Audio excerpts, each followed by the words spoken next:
Welcome, my peeps, my peoples. Please like, comment, subscribe, share the video. It'd be greatly appreciated from the bottom of my heart, my peeps, my peoples. Mary Jane.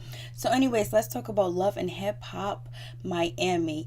The reunion part 2 is over. This is it until next season. So we had some new cast members that touched the stage, and we'll be Dawn. Dawn looked kind of different. You know, the hair color, pinkish, brownish, reddish, orange. I don't know. It was too much.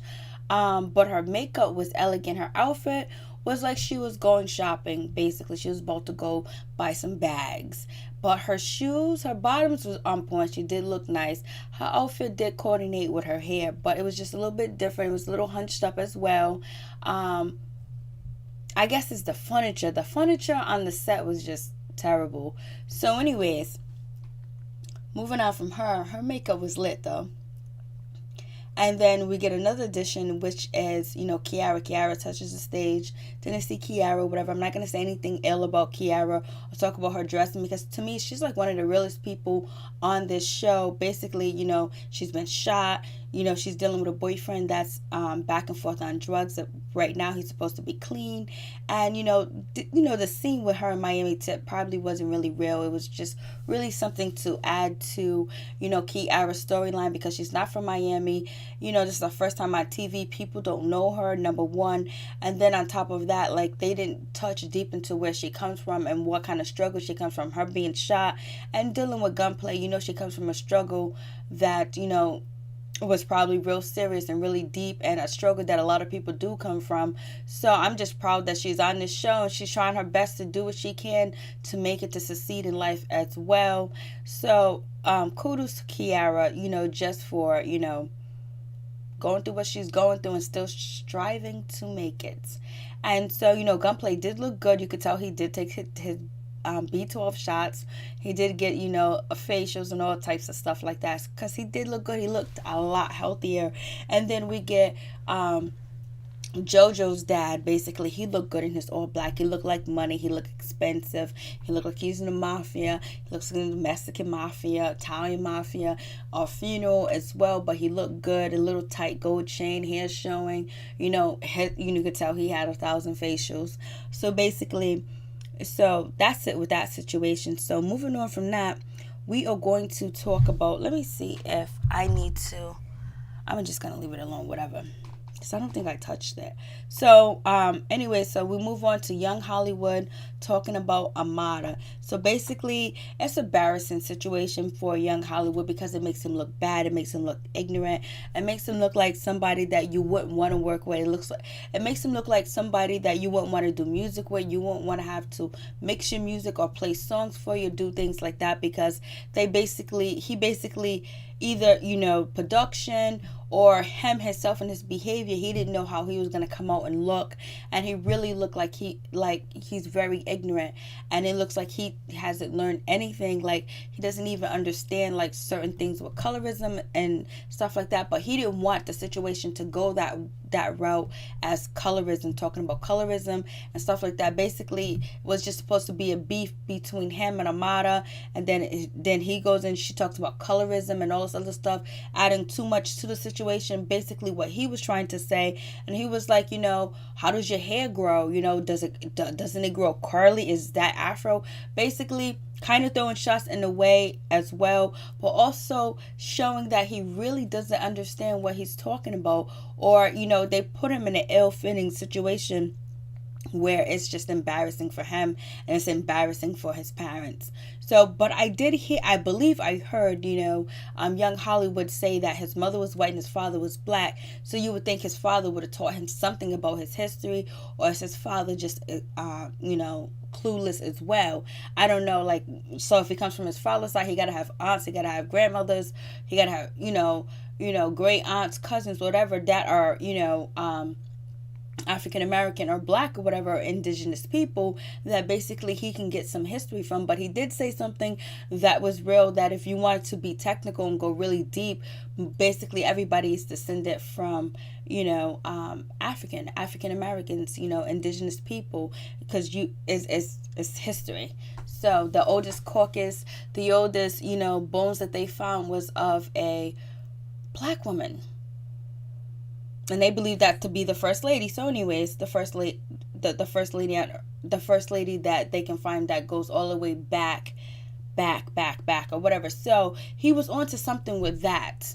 But the rest of the stuff, he was just like really weird about, his situation, basically trying to assume or putting it out there that Amada basically, slept over his house. So it's just like, this is what I don't get. Okay, Amada said that she was really offended by Young Hollywood and she would never ever talk to him again. But why would you even want to do music with him? Because, your encounter with Young Hollywood, Amada went to, Veronica Vega's, photo shoot. She was crying with Steph LaCour. She was crying with Veronica Vega about how she felt and the things that, that really upset her, that really made her mad or whatever. And him trying to change who she is. And he was like, basically, he wasn't trying to change who she was, but basically just try to change her look of her hair, something different or whatever. But for her to say that she really felt that way, how he hurt her and the way that she was crying, then get on stage and say, well, I really wasn't affected by it, but I was affected afterwards when he said Nutella and stuff like that. But after he said all that stuff, they worked together and stuff like that. If my memory recollects that they still work together. You know what I mean? When he said Nutella, when he said Afro Puff, Afro Power, and you look be more like Beyonce, not Macy Grace. So why would Amada even do work with him?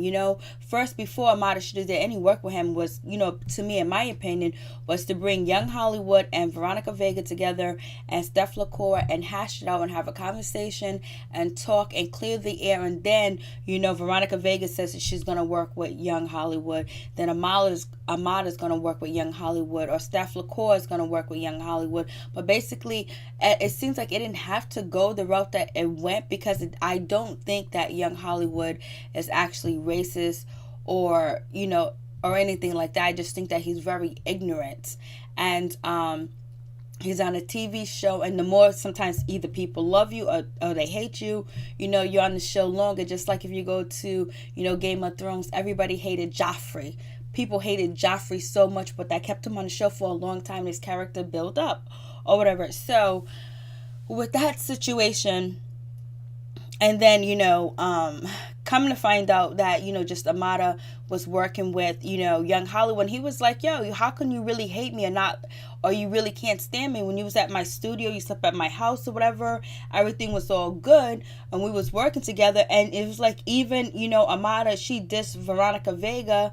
And, she ended up working with Young Hollywood, basically. But Veronica Vega and Amada argument was really over Young Hollywood, basically. And, Veronica Vega was telling, Amada that it's not a big deal. Who cares about what he says about your hair? Who cares about this? Who cares about that? Like, don't sweat it. This is the second time this is when they almost got into a physical, confrontation or whatever. The first time they actually argued over Young Hollywood or whatever. So it is what it is with that situation. But it just seemed like, why would, Amada go towards, the person that really hurt her feelings, the person that really made her feel, the racism, the person that made her feel hurt, the person that made her feel down, the person that made her cry? Because Veronica Vega didn't make her cry on TV. It was, afterwards. But so it just seems like, to me, it seemed like it was all shady, in my opinion. It just seems like it was all shady. And I don't know if, Amada did have feelings for, Young Hollywood. He's not attractive, in my opinion. But, I don't know. Why would she go work with him and chill with him and be at his house and do all that other stuff? And she just barely met him and didn't even know him. And he offended her. But she also said that afterwards she got offended by some of the things that he was saying. So maybe he said some things that we don't know about, that I don't know about, that wasn't filmed or whatever. So that begs the point where her and Veronica Vega could have made something work together. But then Veronica Vega showed her true colors. Or maybe she felt hurt that, like, yo, you came to my photo shoot, you was beefing with this dude, I was trying to get you guys to meet up or whatever, and then boom, me and you are not friends, we arguing, we fighting, and all this other stuff, and now you're chilling with this dude, you rocking with him, like you would feel some type of way, like you'd be like, yo, you're shady. And just the same way that Amada feels that she's shady, Veronica Vega feels like she's shaded, and then you got Steph LaCour. She's in the middle. Basically, she's not taking any sides to the situation. But then when Amada was like, "Yo, you are so fake, Young Hollywood, because you going around here with these Afro Latina shirts, these Afro shirts or whatever, and you settle on the website," I was just like I was just like, are you serious? Like, this shit is just too funny. Like, are they making this shit up? But Young Hollywood was like, yo, I gotta make some money off of it. Why not? People do shit like that. Like, if they find something that is jumping, something that is popping, they're gonna start making money off of it. Like, ask Cameron when they had the swine flu or whatever flu going around, people was dying. Cameron came out with the mask to wear that was designed, that was custom, that had rhinestones and was pink and shit like that, and he made money off of it, that not knowing if it really protects people. But see, people will buy all types of shit or whatever. They'll buy things or whatever. So anyways, you know, Amada feels like Young Hollywood is dead to her, and she don't want nothing to do with him. Basically, you know, she's not here for Veronica, and so it is what it is. I think basically, if it was really that type of situation, it would be to pull, you know, Young Hollywood to a side and bring them to different areas of the community that they come from or whatever, and talk to them and show him, you know, the racism in the community, things that do happen. Let him have an understanding before you even bother working with him, because you don't want to work with somebody that's self-hating, and you don't want to work with somebody that actually kind of like hates you because of what you look like, if you feel that way. So basically, you want to teach them first before they touch anything that you do. So anyways, it doesn't happen. They don't work together, so it is what it is. But it seemed like it could have been a real teaching lesson for, you know, Amada to really teach Young Hollywood some real shit without arguing, without yelling, without being judgmental because he doesn't understand, but actually talk to him and actually teach him, take him to different parts of the community where they come from, and just have, you know, the ancestors in the community and the young people and other people, you know, speak to, you know, Young Hollywood about, you know, racism and colorism and how it is for people that do wear their natural hair and things like that. But, you know, Young Hollywood was throwing up like, you don't even wear your real hair. Like, you know, the reason why you're really mad at me is because that, you know, it doesn't confine with your storyline. That's why you're mad at me, because your storyline was for you to be upset and for you to actually promote this colorism and this divide or whatever, which is not promoting. She's actually having people become aware of the situations, because a lot of people didn't know a lot of things about what she was talking about, you know what I mean? So it is what it is with that situation. But it seems like they could have did a lot more with this storyline, where they could have actually, you know, helped Young Hollywood. Maybe they'll do that next season or whatever, you know, talk to him and help him see and have him have a bright understanding, where now he's not really cool, because if he really doesn't understand, then how is he really, you know, racist or hateful or don't like what she stands for? And so, but basically he was just saying, you know, her storyline was to promote this certain type of image, and you know, that's why they're not friends, basically. And a lot of people, Bobby Lights was like, like they were on or something or whatever. So, but it is what it is with that situation. It seems like a lot more could have been done with that storyline, where they could have made it more, they could have tied in everybody's storyline with Veronica Vega. They could have tied in, you know, Steph LaCour, and also, you know, Amada, and then also Young Hollywood, where how, you know, people in the same culture don't understand things, and then tie in Veronica Vega, her situation where she looks Caucasian, you know, but she's actually black. That's what she said. And Amada being the dark skin, wearing her natural hair or wig pieces or whatever. You know, they could have went so much farther with the situation, where they really could have taught. And then, you know, it wouldn't have been so, because it just seems like it just looks bad, and probably people not going to work with, you know, Young Hollywood at all, which, if he's actually racist, they shouldn't. But if he actually don't understand, that's a different thing. And so, moving on from that, then you get, but I think the good point was, you know, Amada, you know, letting people know that this shit does happen, and also Jojo letting people know that, like, Cuban people think like this, like if you're dark, the light Cubans doesn't like the dark skinned Cubans, or the Dominicans or the Puerto Ricans, they don't like certain things. Oh, you're darker or you're lighter or your hair, which, kind of coexists with, what happened between, racism and slavery time with African Americans, where your hair had to be straight and you had to be lighter than a brown paper bag to get into certain buildings, especially church or whatever, where they can really tie this in. So you see that it's so many different other communities suffer from different colorism, where they hate among each other because it was something that was taught to their society, to their community, where I'm better than you. If I'm light, I get a better opportunity. So I see where it comes from. And so then that's when, they asked, Veronica Vega, what was you trying to do with Young Hollywood? She was like, I was just trying to finesse. I was just trying to get shit going or whatever, blase in the third, so I can kind of like squash the beef. But I didn't think it was that serious at what it seems like. Amada made it seem like it was just like so hateful, and he just like he was racist and this and that. And then, Veronica Vega saying now, looking back and seeing, the episode, that he was just talking about her hair. And he was like, won't she wear her real hair?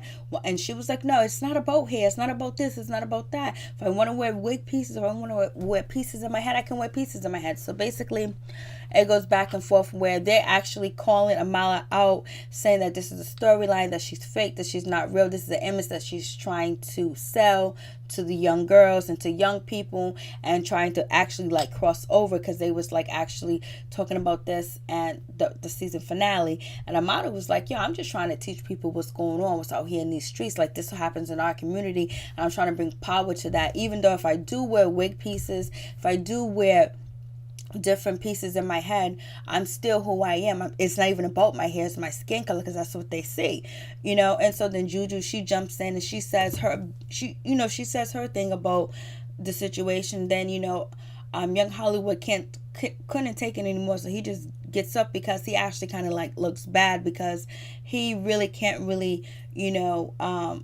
fend for himself when it comes to words or express himself. So I guess that's why he's into music, because music express himself for himself. I guess because verbally speaking, he's kind of off. And I know he's gonna regret this a lot. He's gonna regret this, and he's probably already regretting it, because seeing Amada perform that song, he actually could have worked with a really talented artist if he didn't let his storyline get in the way either. You know what I mean? Because it had to be put up to, they make this dude look that ignorant.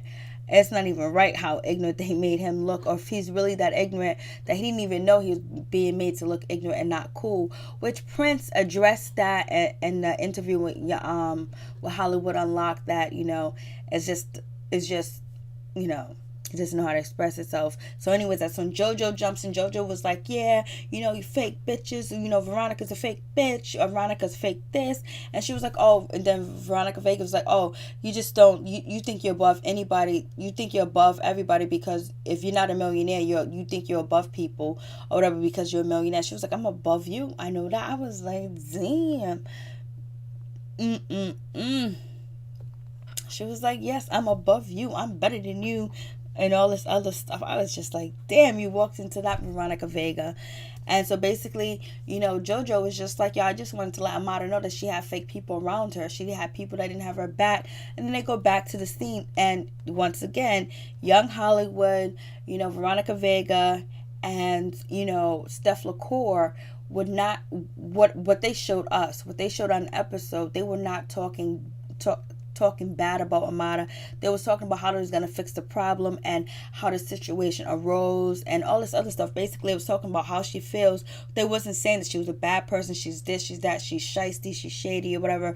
They wasn't saying that. They was talking about the whole situation in general. After something happens, you talk about, especially if you have some parties involved, but they probably should have had that conversation among themselves and not included Jojo in the conversation, because at that time Jojo wasn't even friends with Amada. So to Jojo, it looks like they are talking behind, Amada's back, and she was gonna be real and let them know, because she's a real bi. That's what she said. So anyways, Jojo so Jojo was like, yo, you guys are fake or whatever, and Steph LaCour basically saying that she was fake or whatever, and I'm just like, damn, they're just going in. And so what's her name, Steph was actually trying to explain like some of the comments that they were making that was it Jojo or Juju said that made her feel offensive, basically, because she was saying that she's a black woman. She's actually a black woman, you know what I mean? Like, she really faces this racism. She can't turn on and say she's this, she's that. She's a black woman, and under her weave she has thick nappy hair or whatever. So anyways, it was all over the place with their situation, so I'm gonna move on from that. But fucking Young Hollywood selling, Afro shirt, Afro La Poppy shirts, Poppy La Afro, Poppy La Afro, Poppy Latina Afro shirts. I was just like, yo, I was like, he's a smooth criminal. That's how it goes. So anyway, it is what it is with that situation. And so then that's when Jojo says to, Veronica Vega, oh, be quiet. You suck, penis for money. So that's when Miami Tick was like, we all have sucked a little penis for some money. Everybody laugh. It comes down to the situation. So it makes it all good or whatever. So boom, boom, boom. So then we get, Prince. We get Prince and we get, DJ Pooch, whatever. And basically their rival's still going on. Prince thinks he won. Pooch said that she opened the door. She set the way for him to come through, whatever. He didn't win or whatever. So basically talk about, Pooch bringing, Liz and bringing, Shay. And Prince is ignorant. Prince was just like, you bring rowdy, bout it, that's ready to pop off anytime. And then, Prince was like, Pooch, that, Liz listens to you, she follows you or whatever, blase in the third, that she listens to whatever you say. And basically Prince feels like Liz was manipulated, basically, going to his fashion show and destroying it. So that's why he turned around and he went to her party and he destroyed her party. But what I really wanted to know is, like, what's up with Prince and Prince not knowing that Liz was friends with his enemy? So that's what I really want to know. So we got Jojo, basically, Gabby, she's basically coming on stage and we find out that she made out with, Prince or whatever. Liz gets upset. She's crying. She's so hurt or whatever because she really loves Prince. You can tell that she wasn't acting. That's what it seemed like, but hey, she could be a good actor. And so you get Shay. Shay runs behind her and basically brings her back on stage and tries to tell her, I ran out on stage before and I wish I would have said my piece. She tries to say her piece. They get rid of Gabby. Gabby gives a middle finger and then Gabby leaves or whatever. So then that's when Baby Blue's calling Gabby a groupie or all types of names but her name, basically saying she ain't nothing but a you know what. And basically she was just asking for P to come back to Jamaica to see her, but she wasn't even real with P to tell him that she kissed Prince and it was gonna be on the reunion show. So it is what it is. So it made Gabby look bad. It made Gabby look like she's out here trying to get that money. She's out here trying to get somebody. She's out here trying to get into these states or whatever. But she just didn't look too healthy at all. So anyways, it is what it is with that situation. So there's nothing that Prince could say to make Liz feel better. So it is what it is. And that's when, Miami Tipper was like, F dudes, F this, F that, or whatever. Just mess with the right dudes. I said, mess with the right dudes, carry yourself the right way, and pick and choose who you're going to give your time to. I can't dismiss no man. I can dismiss, but I'm just saying, like, come on, Miami Tip. So anyways, it does bring like a brighter side to the show or whatever. With Miami Tip was kind of like the red sunshine when things got too deep or people was crying and stuff like that. So then we get Trick Daddy and Joy. Basically Trick Daddy doesn't want Joy to be with anybody else unless he's better than him or on the same level as Trick Daddy. And basically Nina asks Trick Daddy about what's going on with you calling Trina and Dawn the biggest hoes in Miami. So basically sourpuss. It is what it is. Well, everybody heard about Trina. And so he was like, well, if I said it, I said it. That's what the camera says. He basically keeps his mouth closed. So Trina's going at, Trick, talking about, what are you trying to call me this and that when you are community penis, blah, blah, blah. Don't be saying that shit like me. So you kind of see, like, Trina get out of her shell and her, I don't know what kind of dress Trina had on, but I don't know. I don't know what's going on with Trina. Like, why they do Trina like that? She's Trina. Why they got her hair like that? Why they got her makeup like her cheeks? Her cheeks are so ashy. They got that ugly corset, black, long, see-through lace, stuck up on her stomach dress. So anyways, it is what it is with that situation. So Joy was like, he's just an asshole, basically. So, but we know that the reason why Joy and Trick broke up is because Trick, found out he had lupus, and he became like a very emotional, disturbed, depressed, and wanted to just destroy himself and everything around him, and treated Joy like crap. And so that's why she left him. But they don't get deep into it, but they don't talk about anything like that. So then we get to, they're asking, Joy who she's dating. She is dating somebody. He might be at the show, but it's not Pleasure P. So that's when Shay comes in the situation. They talk about Shay hitting Joy, and and then that's when Trina gets out of character again, and she just rips, Shay a new one, talking about that's some weak, blah blah blah blah blah blah stuff that you're doing or whatever, because you don't go after the woman, you go after the man, and that's some insecure jealousy, this and that. And so basically, Shay said, well, I didn't know. Well, anyway, she shouldn't have been running her mouth. Mind your business. I know next time Joy ain't gonna be running her mouth. But anyways, it was wrong for Shay to do that. And so then Bobby was upset. Bobby was like, that's my family, man. Why you hit my family? Like, that's wrong. And so, they're trying to get Shay to apologize. She doesn't want to apologize, but Baby Blue has some type of control over Shay. He can contain that. He can contain the wildness in her. And basically, he was like, yo, listen, you in Miami, Trick and Trina run Miami. You need to apologize. She apologized, so it's all good. Boom, boom, boom. So I was just like, damn. So anyways, we get to Gunplay. Gunplay is clean. He got his teeth whitened. His skin is done. He's getting chemical pills. And he is also, he's not on drugs. And he says he really loves, Kiera. And he really did it for himself. And then we don't know if Kiera and Miami Tip messed around. Could be just a storyline. So basically, he's going to try to stay clean. And then we get Jojo and her father. Jojo's father dissed the shit out of her mother, talking about, she didn't take care of the kids when she got here to Miami. She was running around partying. Look at her face. Every week she changed her lips. She changed her face. Look, the Botox. She always looked different. And she was like, no, you cheat on me. So it is what it is. He was like, I gave you $2 million to take care of the kids, and you didn't do a good job.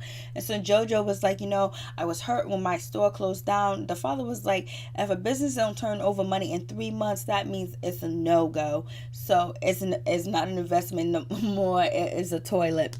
So basically, Jojo says she doesn't want her father money anymore.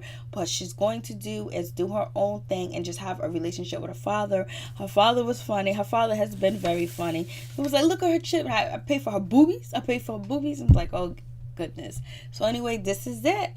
Love and Hip Hop Miami Season 1 reunion final. Peace. I'm out. Until next season.